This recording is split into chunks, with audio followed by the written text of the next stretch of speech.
विमल पोलो जोबा केसरी, हर पल मनाओ केसरी त्योहार। मैं शुरुआत प्रियंका आपसे कर रही हूं। ये बहुत खुशी की खबर तो नहीं है दरअसल कि अदालत ने चार्जेस फ्रेम करते वक्त तल्ख टिप्पणी की है, आरोप तय किए हैं धोखाधड़ी के, भ्रष्टाचार के, आपराधिक साजिश के।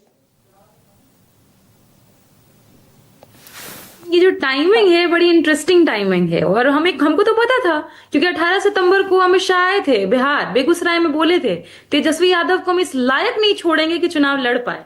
आपने ही कहा था ना 20-21 साल पुराना मामला है, सोचिए 13-14 साल के रहे होंगे तेजस्वी जी, उन पर आरोप लगा दिया गया। हमको इसमें भी कोई हैरानी नहीं होगी अगर उनकी बेटी और बेटी को भी आरोपित बना दिया जाए, कोई हैरानी नहीं। पर हाँ, भ्रष्टाचार जो शब्द है ना, इसका पूरा मॉडल ही चेंज कर दिया गया है बीजेपी के द्वारा।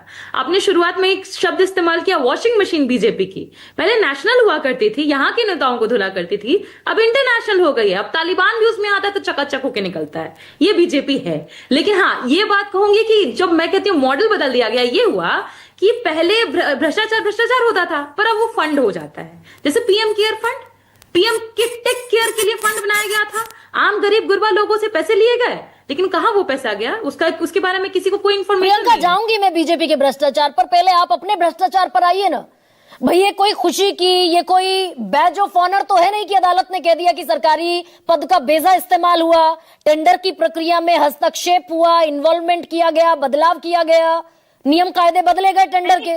मैंने इसीलिए आपको एक बात बताई ना गरिमा जी, कितनी उम्र रही होगी तेजस्वी जी के, 13-14 साल। हाँ। उनको आरोपी बनाना ये अपने आप में दिखाता है कि कहीं ना कहीं कोई साख्त कमजोर हो रही है, सवाल खड़े हो रहे हैं। नहीं, कोर्ट ने बनाया ना प्रियंका, ये तो अदालत ने चार्जेस फ्रेम किए ना। अदालत ने एक डेट भी दी है, पता है वो डेट क्या है अगली सुनवाई की? 10 नवंबर और 11 नवंबर को हमारे दूसरे चरण की वोटिंग है। बहुत सारे कोइंसिडेंसेस देखने को मिल रहे हैं गरिमा जी। मतलब आप कह रही हैं राउज एवेन्यू कोर्ट केंद्र के इशारे पर काम कर रहा है? मैं ये नहीं कह रही, पर मैं एक नारा आपको बताती हूँ। स्टूडेंट मूवमेंट से निकली हूँ, हम लोग स्टूडेंट के तौर पर ही लगाते थे, जब जब मोदी डरता है ईडी सीबीआई आगे करता है।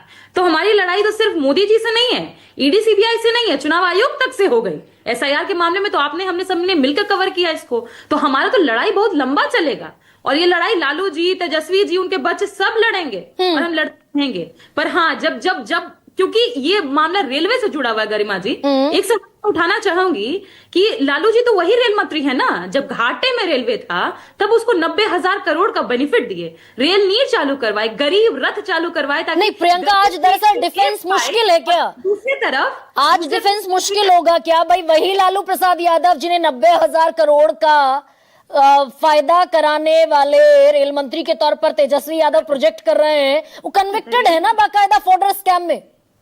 देखिए गरिमा, सजा याफ्ता है ना भ्रष्टाचार में।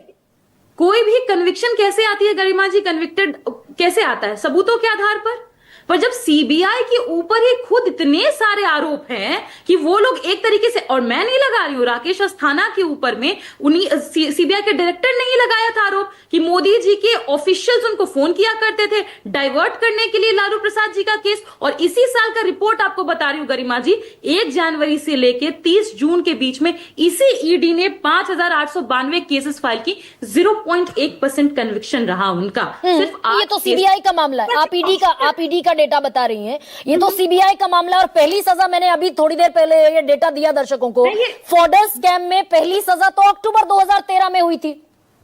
अरे गरिमा जी, इसी सीबीआई को तो तोता कहा जाता है, सुप्रीम कोर्ट खुद कहती है। पर मैं जब आप पूछती हैं कि जब मैं कोर्ट की बात कर रही हूं, आप ईडी सीबीआई क्यों लेकर के आ रही हैं? कोर्ट किस आधार पर सजा तय करती है या आरोप तय करती है?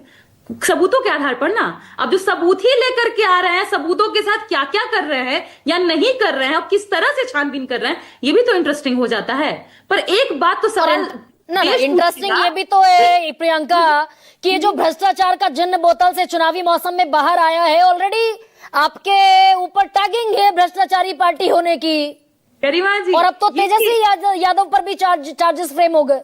गरिमा जी, ये जिन्न तो हर राज्य में निकलता है ना जहां जहां चुनाव होते हैं। झारखंड में तो हेमंत सोरेन जी से ये पूछा गया, आप आदिवासी मुख्यमंत्री हैं, आपके घर में टीवी और फ्रिज कैसे आया? तो हर जगह निकलेगा। और आरोप ही तो लगाए हैं, सिद्ध हो गया है क्या? आरोप तो बहुत सारे इन पर भी लगे। जीवेश मिश्रा, आरोप छोड़िए, इनके मंत्री जीवेश मिश्रा दवा चोर, गलत दवा, फ्रॉड दवा, फर्जी दवा, नकली दवा बनाने में दोषी पाए गए। ना ये जो 10 नवंबर वाली सुनवाई है प्रियंका, ये जो 10 नवंबर वाली सुनवाई है भाई, इसमें तो बाकायदा सजा होनी है। आपने पहले से तय कर लिया कि सजा होनी है। खैर हम तो सुनवाई पूरी हो गई ना। लड़ाई देखिए गरिमा जी तेजस्वी जी ने क्या कहा, हम हर संघर्षों के लिए तैयार खड़े हैं और ये जो मुसाफिर निकला है अपनी मंजिल तक पहुंचेगा, और हमारा मंजिल है बिहार का विकास, क्योंकि राख बना दिया इन्होंने बिहार को। उस राख से एक फीनिक्स उठ खड़ा होगा, क्योंकि बिहार इसीलिए जाना जाता है। और जो फीनिक्स निकलेगा वो आगे लेकर के जाएगा, डेवलपमेंट लाएगा, एमएनसीज लाएगा, एमओयूज और वो जो भ्रष्टाचारी होने का तमगा उड़ाएंगे आपको प्रियंका, भाई पूरी इलेक्शन मशीनरी लग जाएगी आज के बाद से, तो कि अब तो तेजस्वी भी चार्जेस फ्रेम हो गए, तेजस्वी यादव के खिलाफ भी। भ्रष्टाचारियों को चुनेगी बिहार की जनता, नित्यानंद राय कह रहे हैं, रविशंकर प्रसाद कह रहे हैं। अरे देखिए ना, नित्यानंद राय हो या रविशंकर प्रसाद हो, सबके इंजीनियर के घर में 100-100 करोड़ पाया जाता है, नाले का पाइप जाम हो जाता है। अभी मंगल पांडे के ऊपर एम्बुलेंस चोरी का आरोप, विजय सिन्हा पर बालू चोरी का आरोप, सम्राट चौधरी पर डिग्री चोरी का आरोप, गर्भाशय घोटाला तक देखा था हमने बिहार में। गरिमा जी याद है कि नहीं आपको? मर्दों का भी गर्भ निकाल दिया गया था, मर्दों का भी गर्भ होता है, ये लोग निकाले थे, और कितने कितने करोड़ों का घोटाला हुआ था हमने देखा। पर सीबीआई और ईडी उधर नहीं जाती है ना, विपक्ष के पास ही आती है, और हम उसके लिए तैयार खड़े रहते हैं, क्योंकि हमारी लड़ाई हर तरफ से, सत्ता पक्ष से, ईडी से, सीबीआई से, चुनाव आयोग से, हर किसी से। अच्छा। पर हाँ, बिहार के लिए लड़ना है और लड़ेंगे। विपक्ष के पास जाती है, सत्ता पक्ष के पास नहीं आती। राजीव जी